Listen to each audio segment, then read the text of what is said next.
This is a homage beat.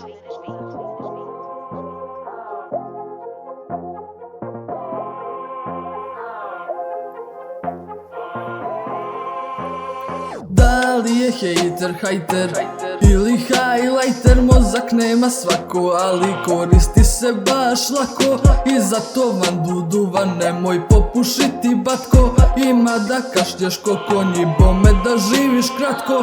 Kad smo kod toga nemoj piti rakiju ni pivo. Bobo je umro dok je jeo bureke i vino. Udari subscribe, to je lakše nego što to misliš. Mačke ne bi bile mačke da ne handri ih miš. Na biciklu pržim dok šerpu u ruci držim. U šerpi mi spremi mama yellow named fina sarma. Snimam i ja pjesme i napravio bih ih hit, al neću skurve bebe pare jer to mi je shit. Horor mi bio život jer ja ličim na Drakulu. Bananu evo gulim kad vidim čapih za trulu. Burek sa mesom u Bosni ti je to samo burek. Šampona na njeg mećem, ja volim tako od uvijek. U školu kad sam išao bježao sam svako malo.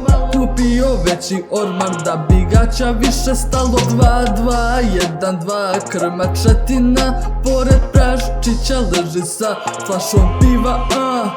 Vlak ili ti ga vozu, njemu činčila ena jede bananu Split dok gleda Batmana. Bubrek bih prodao ja, ali imam samo 2. Ali ako prodam mogu kupit puno paprika. Šljokaste prezle na bitu repaju i ovim putem šaljem srednjak svakom hejteru. Ja natego sam flašu ljutog jegera, ali ispade mi oko jer rubi me ljutina.